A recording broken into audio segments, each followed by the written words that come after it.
18 জুলাই মানিকগঞ্জের খালপাড় এলাকায় শান্তিপূর্ণ ছাত্র মিছিলে আওয়ামী লীগের সশস্ত্র হামলায় শতাধিক শিক্ষার্থী আহত হন।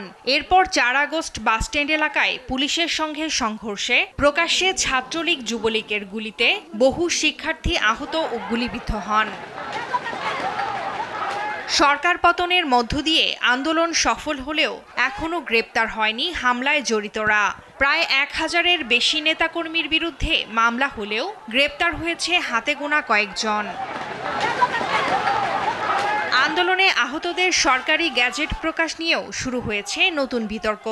জেলা প্রশাসনের তথ্য মতে 125 জনের তালিকা থেকে গ্যাজেটভুক্ত করা হয়েছে 105 জনকে। প্রকৃত যোদ্ধারা ক্ষোভ জানিয়ে বলেন, জীবনের ঝুঁকি নিয়ে যারা লড়েছেন তারা সুবিধা পাচ্ছে না, অথচ এই আন্দোলনে ছিল না এমন কিছু সুবিধাভোগী আন্দোলনের ফল ভোগ করছে।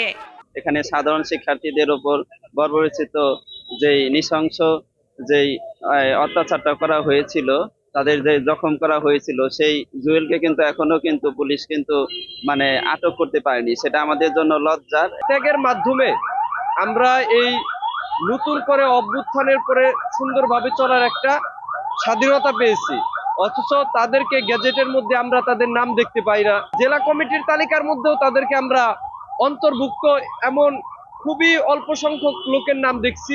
আমরা দেখতে পেয়েছি যে ছাত্রলীগের নাম ঢুকেছে, আহতদের মধ্যে অনেকের নাম এই জায়গায় প্রবেশ হয় নাই। বেশ কয়েকজনকে গ্রেপ্তার করা হয়েছে উল্লেখ করে অস্ত্র উদ্ধার ও দোষীদের ধরতে অভিযান অব্যাহত রয়েছে জানায় পুলিশ। অস্ত্র ব্যবহার হয়েছে, আমরা শনাক্ত করেছি তারা ব্যবহার করেছে, কিন্তু আমরা এখন আগ্নেয়াস্ত্রগুলো উদ্ধার করতে পারিনি।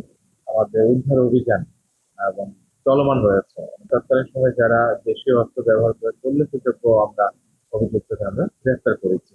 বাদ পড়া যোদ্ধাদের নাম যুক্ত করতে চেষ্টা চলছে জানিয়ে সার্ভার খুলে দিলেই সিভিল সার্জন সহ সংশ্লিষ্ট কর্মকর্তাদের মাধ্যমে বিষয়টি সমাধান করা হবে জানান জেলা প্রশাসক। যারা আহত হয়েছে তারা সার্ভার খুলে দিলে হয়তো সিভিল সার্জন দপ্তরের মাধ্যমে ওনারা এন্ট্রি হয়ে গেলে হয়তো গেজেটের সামনে আসবে। এগুলো নিয়ে আমরা কিন্তু রেগুলার চেষ্টা করতেছি। দ্রুত জড়িতদের শাস্তির আওতায় আনা সহ প্রকৃত যোদ্ধাদের স্বীকৃতি নিশ্চিতের দাবি আহত পরিবার এবং সাধারণের।